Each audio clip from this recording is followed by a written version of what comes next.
ನಮಸ್ತೆ ಎಲ್ರಿಗೂ. ಇದು ಶಾರದಾ ಪಾಠಶಾಲಾ. ಇವತ್ತಿನ ಕ್ಲಾಸಲ್ಲಿ ನಾವು ಪ್ರಚಲಿತ ಘಟನೆಗಳನ್ನು ನಾವು ಡಿಸ್ಕಸ್ ಮಾಡ್ತಾ ಹೋಗೋಣ. ಮೊದಲನೇ ಬಾರಿ ಯಾರಾದರೂ ನಮ್ಮ ಚಾನಲ್ನ ನೋಡ್ತಾ ಇದ್ದರೆ ಸಬ್ಸ್ಕ್ರೈಬ್ ಮಾಡ್ಕೊಳ್ಳಿ, ಬೆಲ್ ಐಕನ್ನ ಕ್ಲಿಕ್ ಮಾಡ್ಕೊಳ್ಳಿ. ನಾವು ಯಾವುದೇ ಹೊಸ ವಿಡಿಯೋ ಮಾಡಿದ್ರೂ ನಿಮಗೆ ಬಂದು ತಲುಪುತ್ತೆ. ಒಂದು 4-5 ಟಾಪಿಕನ್ನು ತೊಗೊಂಡಿದ್ದೀನಿ, ಬಹಳ ಇಂಪಾರ್ಟೆಂಟ್ ಇದೆ. ಶ್ರೀನಗರವನ್ನು ವಿಶ್ವ ಕರಕುಶಲ ನಗರ ಎಂದು ಗುರುತಿಸಲಾಗಿದೆ. ಶ್ರೀನಗರ, ಜಮ್ಮು ಕಾಶ್ಮೀರದಲ್ಲಿ ಬರುವಂಥ ಶ್ರೀನಗರವನ್ನು ವಿಶ್ವ ಕರಕುಶಲ ನಗರ ಅಂತ ಗುರುತಿಸಲಾಗಿದೆ. ಇದು ನೋಡಿ ಯಾರು ಗುರುತಿಸಿದ್ದಾರೆ ಅಂತಂದರೆ WCC. ನೋಡಿ, ಇತ್ತೀಚೆಗೆ ಶ್ರೀನಗರವು ವರ್ಲ್ಡ್ ಕ್ರಾಫ್ಟ್ ಕೌನ್ಸಿಲ್ನಿಂದ ವರ್ಲ್ಡ್ ಕ್ರಾಫ್ಟ್ ಸಿಟಿ ಎಂದು ಗುರುತಿಸಲ್ಪಟ್ಟ ಮೊದಲನೇದಲ್ಲ 4ನೇ ಭಾರತೀಯ ನಗರವಾಗಿದೆ. ಭಾರತೀಯ ನಗರವಾಗಿದೆ. ಹಾಗಾಗಿ ಇನ್ನು ಉಳಿದ 3 ಯಾವ ಒಂದು ನಗರಗಳು ಅಂತ ನೋಡ್ತಾ ಹೋಗೋಣ. ಇದು 4ನೇ ನಗರ ಅಂತ ನೆನ್ಪಿಡಿ. ಎಕ್ಸಾಮ್ಲಿ ಡೈರೆಕ್ಟಾಗಿ ಕ್ವಶನ್ ಬರುತ್ತೆ. ಇತ್ತೀಚೆಗೆ ಯಾವ ಒಂದು ನಗರವನ್ನು ವಿಶ್ವ ಕರಕುಶಲ ನಗರ ಅಂತ ಗುರುತಿಸಲಾಗಿದೆ ಅಂತ ಶ್ರೀನಗರ ಅಂತ ನೆನ್ಪಿಟ್ಕೊಳ್ಳಿ. ನೆಕ್ಸ್ಟ್ ನೋಡಿ, ಇಲ್ಲಿ ನಾನು ಆಗಲೇ ಹೇಳಿದ್ನಲ್ಲ 4ನೇ ಒಂದು ನಗರ ಈಗ ಶ್ರೀನಗರ ಆಗಿರುತ್ತೆ. ಇನ್ನುಳಿದ 3 ಯಾವುವು ಅಂತ ಹೇಳಿದ್ರೆ ಜೈಪುರ, ಮಲ್ಲಾಪುರಂ ಮತ್ತು ಮೈಸೂರು. ಮಲ್ಲಾಪುರಂ ಎಲ್ಲಿ ಬರುತ್ತೆ ಅಂದರೆ ತಮಿಳುನಾಡಲ್ಲಿ ಬರುತ್ತೆ. ಓಕೆ, ತಮಿಳುನಾಡಲ್ಲಿ ಬರುತ್ತೆ. ರಾಜಸ್ಥಾನದ ಜೈಪುರ. ಓಕೆ, ರಾಜಸ್ಥಾನದಲ್ಲಿ ಬರುತ್ತೆ ಜೈಪುರ. ನೆಕ್ಸ್ಟು, ಈ ಹಿಂದೆ ವಿಶ್ವ ಕರಕುಶಲ ನಗರಗಳೆಂದು ಈ 3 ನಗರಗಳನ್ನು ಗುರುತು ಮಾಡಲಾಗಿದೆ. ಒಟ್ಟಿನಲ್ಲಿ ನೀವು 4 ನೆನ್ಪಿಡಬೇಕು. 1ನೇದು ಜೈಪುರ, 2ನೇದು ಮಲ್ಲಾಪುರಂ, 3ನೇದು ನಮ್ಮ ಕರ್ನಾಟಕದ ಮೈಸೂರು, 4ನೇದು ಶ್ರೀನಗರ. ಓಕೆ, ಬಹಳ ಇಂಪಾರ್ಟೆಂಟ್ ಆಗುತ್ತೆ, ಚೆನ್ನಾಗಿ ನೆನ್ಪಿಡಿ. ನೆಕ್ಸ್ಟು ಇಲ್ಲಿ ನೋಡಿ, WCC ಬಗ್ಗೆ ಸ್ವಲ್ಪ ತಿಳ್ಕೊತಾಗೋಣ. WCC ಇಂಟರ್ನ್ಯಾಷನಲನ್ನು ಅಂದರೆ ವರ್ಲ್ಡ್ ಕ್ರಾಫ್ಟ್ ಸಿಟಿ ಇಂಟರ್ನ್ಯಾಷನಲನ್ನು 1964ರಲ್ಲಿ ಸ್ಥಾಪನೆ ಮಾಡಲಾಯಿತು ಮತ್ತು ಸ್ಥಾಪಕ ಸದಸ್ಯರಲ್ಲಿ ಒಬ್ಬರಾದ ಶ್ರೀಮತಿ ಕಮಲಾದೇವಿ ಚಟ್ಟೋಪಾಧ್ಯಾಯ ಅವರು 1ನೇ WCC ಸಾಮಾನ್ಯ ಸಭೆಯಲ್ಲಿ ಭಾಗವಹಿಸಿದ್ರು ಅನ್ನೋದು ಒಂದು ಹೆಮ್ಮೆಯ ಸಂಗತಿ.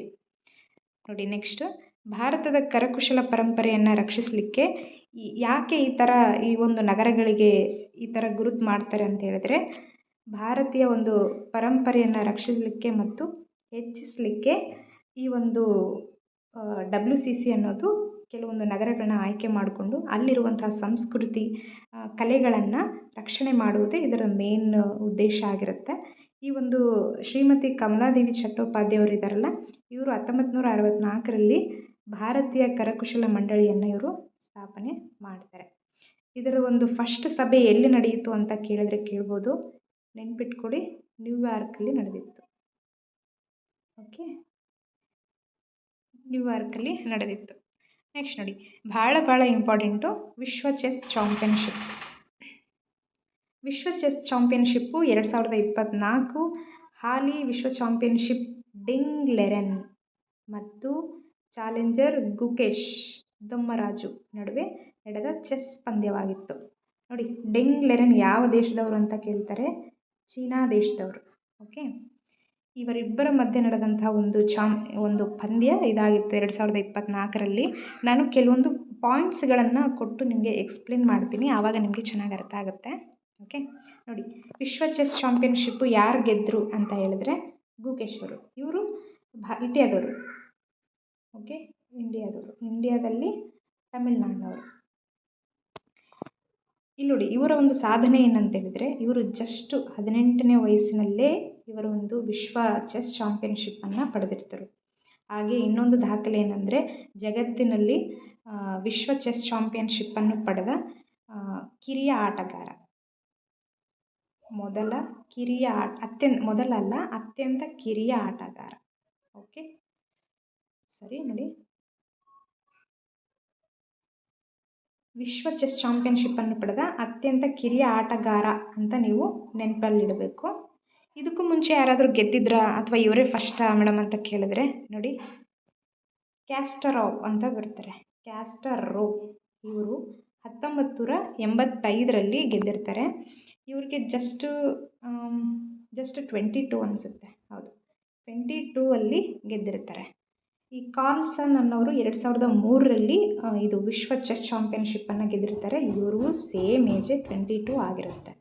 ಓಕೆ, ಅದಾದ ಮೇಲೆ ನಮ್ಮ ಒಂದು ಭಾರತೀಯದವರು ಗುಕೇಶ್ ಅವರು ಜಸ್ಟ್ 18ನೇ ಏಜಿಗೆ ಇವರು ಗೆದ್ದಿರೋದ್ರಿಂದ ಅತ್ಯಂತ ಕಿರಿಯ ಆಟಗಾರ ಅಂತೇಳಿ ಸಾಧನೆಯನ್ನು ಮಾಡಿದ್ದಾರೆ. ನೆಕ್ಸ್ಟು ವಿಶ್ವ ಚೆಸ್ ಚಾಂಪಿಯನ್ಶಿಪ್ ಎಲ್ಲಿ ನಡೀತು ಅಂದರೆ ಸಿಂಗಾಪುರ್ನಲ್ಲಿ ನಡೀತು. ಓಕೆ, ಬಹಳ ಚೆನ್ನಾಗಿ ನೆನ್ಪಿಡ್ಬೇಕು ಇದನ್ನು. ಇನ್ನೊಂದು ಪಾಯಿಂಟ್ ನೋಡಿ, ಗೂಗಲ್ ಅಂತ ಯಾಕೆ ಕೊಟ್ಟಿದ್ದೀನಿ ಅಂದರೆ ವಿಶ್ವ ಚೆಸ್ ಚಾಂಪಿಯನ್ಶಿಪ್ನ ಒಂದು ಪ್ರಾಯೋಜಕತ್ವವನ್ನು ಯಾರು ಪಡ್ಕೊಂಡಿದ್ರು ಅಂದರೆ ಈ ಗೂಗಲ್ ಅವರು ಪಡ್ಕೊಂಡಿದ್ರು. ಇದು ಒಂದು ಕೀವರ್ಡ್, ಎಲ್ಲ ಕೀವರ್ಡ್ಗಳನ್ನು ಚೆನ್ನಾಗಿ ನೆನ್ಪಿಡಿ. ನೋಡಿ, ನೆಕ್ಸ್ಟು ವಿಶ್ವ ಚಾಂಪಿಯನ್ಶಿಪ್ಪನ್ನು ಯಾರ ಜೊತೆ ಆಡಿದ್ರು ಗುಕೇಶ್ ಅವರು ಅಂತ ಹೇಳಿದ್ರೆ ಚೀನಾದ ಡಿಂಗ್ ಲೆರೆನ್ ಅಂತ. ಓಕೆನಾ, ಚೀನಾದ ಡಿಂಗ್ ಲೆರೆನ್ ಜೊತೆಗೆ ಇವರು ಸ್ಪರ್ಧೆಯನ್ನು ಆಡಿರ್ತಾರೆ. ನೆಕ್ಸ್ಟ್ ನೋಡಿ, ವಿಶ್ವನಾಥ್ ಆನಂದ್ ಅಂತ ನಾನು ಏನಕ್ಕೆ ಕೀವರ್ಡ್ ಕೊಟ್ಟಿದ್ದೀನಿ ಅಂದರೆ ಭಾರತದಲ್ಲಿ ಗುಕೇಶ್ಗಿಂತ ಮೊದಲು ಯಾರಾದರೂ ವಿಶ್ವ ಚೆಸ್ ಚಾಂಪಿಯನ್ಶಿಪ್ ಗೆದ್ದಿದ್ರಾ ಅಂತ ಹೇಳಿದರೆ ಹೌದು, ಖಂಡಿತವಾಗ್ಲೂ ವಿಶ್ವನಾಥನ್ ಆನಂದ್ ಅವರು ತಮ್ಮ ಒಂದು 31ನೇ ಏಜಲ್ಲಿ ಇದನ್ನು ಗೆದ್ದಿರ್ತಾರೆ. ಗುಕೇಶ್ ಅವರು ಪ್ರಪಂಚದ ಅತ್ಯಂತ ಕಿರಿಯ ಆಟಗಾರ ಹೌದು, ಹಾಗೂ ಭಾರತದ ಎರಡನೇ ಆಟಗಾರ. Okay, first Vishwanath Anand, next Gukesh ಅವರು. ಇಷ್ಟು ತಿಳ್ಕೊಂಡಿದ್ರೆ ಸಾಕು ಇದ್ರ ಬಗ್ಗೆ. ನೆಕ್ಸ್ಟ್ ನೋಡಿ, ಮೇಜರ್ ಧ್ಯಾನ್ ಚಂದ್ ಖೇಲ್ ರತ್ನ ಪ್ರಶಸ್ತಿ. ಓಕೆ, ಈ ಒಂದು ಪ್ರಶಸ್ತಿ ಬಗ್ಗೆ ಖಂಡಿತವಾಗ್ಲೂ ನಾವು ತಿಳ್ಕೊಳ್ಳುವಂಥ ಅವಶ್ಯಕತೆ ಇದೆ. ಮುಂದಿನ ಯಾವುದೇ ಎಕ್ಸಾಮಲ್ಲೂ ಕೂಡ ಈ ಪ್ರಶಸ್ತಿ ಬಗ್ಗೆ ಖಂಡಿತವಾಗ್ಲೂ ಕೇಳ್ತಾರೆ. ನೋಡಿ, ಮೇಜರ್ ಧ್ಯಾನ್ ಚಂದ್ ಖೇಲ್ ರತ್ನ ಪ್ರಶಸ್ತಿಗಳನ್ನು 1991-92ರಲ್ಲಿ ಸ್ಥಾಪನೆ ಮಾಡಲಾಯಿತು. ಇದನ್ನು ಯಾರು ಕೊಡ್ತಾರೆ ಅಂದರೆ ಯುವ ವ್ಯವಹಾರ ಮತ್ತು ಕ್ರೀಡಾ ಸಚಿವಾಲಯ ಕೊಡ್ತಾರೆ. ವರ್ಷ ಇದನ್ನು ಕೊಡ್ತಾ ಇರ್ತಾರೆ. January 2, 2025ರಂದು ಘೋಷಣೆ ಮಾಡಲಾದಂತಹ ಏಸ್ ಇಂಡಿಯನ್ ಶೂಟರ್ ಮನು ಭಾಕರ್, ಪುರುಷರ ಹಾಕಿ ತಂಡದ ನಾಯಕ Harmanpreet Singh, chess grand master D Gukesh ಮತ್ತು ಪ್ಯಾರಾ ಅಥ್ಲೀಟ್ ಪ್ರವೀಣ್ ಕುಮಾರ್ ಅವರನ್ನು ಈ ಭಾರತೀಯ ಕ್ರೀಡಾ ಗೌರವದಿಂದ ಸನ್ಮಾನಿಸಲಾಗಿದೆ. ನೋಡಿ, ಒಟ್ಟಿನಲ್ಲಿ 4 ಜನರಿಗೆ ಮೇಜರ್ ಧ್ಯಾನ್ ಚಂದ್ ಖೇಲ್ ರತ್ನ ಪ್ರಶಸ್ತಿ ಸಿಕ್ಕಿರುವಂಥದ್ದು. ಒಬ್ಬರು ಡಿ ಗುಕೇಶ್ ಅವರು, ಶ್ರೀಮತಿ ಮನು ಭಾಕರ್, ಶ್ರೀ ಪ್ರವೀಣ್ ಕುಮಾರ್ ಪ್ಯಾರಾ ಅಥ್ಲೆಟಿಕ್ಸ್ಗೆ ಸಂಬಂಧಪಟ್ಟಂಥವ್ರು, ಹರ್ಮನ್ಪ್ರೀತ್ ಸಿಂಗ್ ಅವರು ಹಾಕಿಗೆ ಸಂಬಂಧಪಟ್ಟಂಥವ್ರು, ಶ್ರೀಮತಿ ಮನು ಭಾಕರ್ ಅವರು ಶೂಟಿಂಗ್ ವಿಭಾಗದಲ್ಲಿ ಬರ್ತಾರೆ. ಗುಕೇಶ್ ಅವರು ನನಗೆ ಗೊತ್ತಿರೋ ಹಾಗೆ ಇದು ಚೆಸ್ಸಲ್ಲಿ ಬರ್ತಾರೆ. ಓಕೆ, ಇವರ ಒಂದು ಕ್ರೀಡೆಗಳನ್ನು ಸಹ ನೆನ್ಪಿಟ್ಕೊಳ್ಳೋದು ತುಂಬ ಅವಶ್ಯಕ. ಕೆಲವೊಂದು ಸಾರಿ ಎಕ್ಸಾಮಲ್ಲಿ ಅವರ ಹೆಸರುಗಳನ್ನು ಕೊಟ್ಟು ಈ ಕಡೆ ಅವರ ಒಂದು ಯಾವ ಒಂದು ಕ್ರೀಡೆಗೆ ಸಂಬಂಧಪಟ್ಟಿರ್ತಾರೆ ಅನ್ನೋದು ಮ್ಯಾಚ್ ಮಾಡೋಕ್ಕೆ ಹೇಳ್ತಾರೆ. ಸೊ ಅವರ ಒಂದು ಕ್ರೀಡೆಗಳನ್ನು ಸಹ ನೆನ್ಪಿಟ್ಕೊಳ್ಳೋದು ಅವಶ್ಯಕ ಆಗಿರುತ್ತೆ. ಒಟ್ಟಿನಲ್ಲಿ 4 ಜನರಿಗೆ ಒಂದು ಖೇಲ್ ರತ್ನ ಪ್ರಶಸ್ತಿ ಸಿಕ್ಕಿರುವಂಥದ್ದು. ಫಸ್ಟ್ ಗುಕೇಶ್ ಅವ್ರಿಗೆ, ಶ್ರೀಮತಿ ಮನು ಭಾಕರ್, ಪ್ರವೀಣ್ ಕುಮಾರ್, ನೆಕ್ಸ್ಟು ಹರ್ಮನ್ಪ್ರೀತ್ ಸಿಂಗ್. ಓಕೆ, 4 ಜನರ ಹೆಸರನ್ನು ನೆನ್ಪಿಟ್ಕೋಬೇಕು. ಹಾಗೆ ಇನ್ನೊಂದು ಯಾರು ಕೊಡ್ತಾರೆ ಅನ್ನೋದು ಕೂಡ ನೆನ್ಪಿಟ್ಕೋಬೇಕು. ಯುವ ವ್ಯವಹಾರ ಕ್ರೀಡಾ ಸಚಿವಾಲಯ ವಾರ್ಷಿಕವಾಗಿ ಇದನ್ನು ಕೊಡ್ತಾರೆ. ಇಷ್ಟು ನೆನಪಿದ್ರೆ ಸಾಕು. ಓಕೆನಾ, ನೆಕ್ಸ್ಟ್ ನೋಡಿ, ಕೆರ್ಚ್ ಸ್ಟ್ರೇಟ್ ಬಗ್ಗೆ ನಾವು ಇವತ್ತು ಮಾತಾಡೋಣ. ಕೆರ್ಚ್ ಸ್ಟ್ರೇಟ್ ಅಂದರೆ ಕೆರ್ಚ್ ಜಲಸಂಧಿ.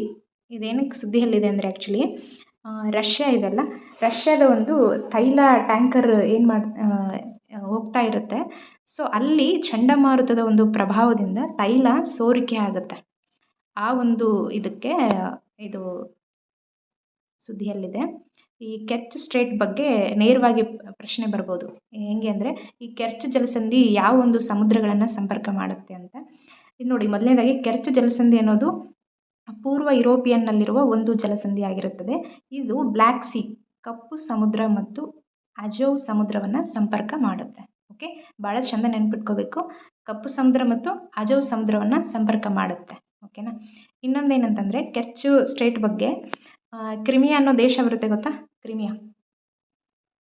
ಕ್ರಿಮಿಯಾ ದೇಶ ಬರುತ್ತಲ್ಲ, ಕ್ರಿಮಿಯಾ ಮತ್ತು ರಷ್ಯಾ ಈ ಎರಡೂ ದೇಶಗಳು ಏನಾದರೂ ಈ ಆಹಾರ ಮತ್ತು ಕೆಲವೊಂದು ಸರಕುಗಳನ್ನು ಸಾಗಣೆ ಮಾಡಬೇಕು ಅಂತ ಹೇಳಿದ್ರೆ ಈ ಕೆರ್ಚ್ ಸ್ಟ್ರೇಟ್ ಮೂಲಕನೇ ನಡೆಯುತ್ತೆ.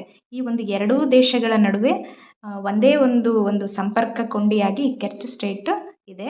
ಸೊ ಭಾಳ ಚೆಂದ ನೆನ್ಪಿಟ್ಕೋಬೇಕು.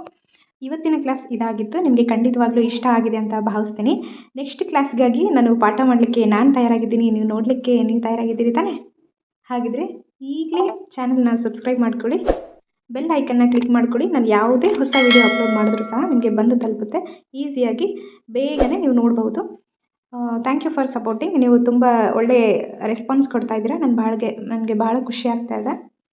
Thank you so much. ನಮ್ಮನ್ನು ಯಾವಾಗಲೂ ಹಾರೈಸಿ. Thank you so much. Bye by.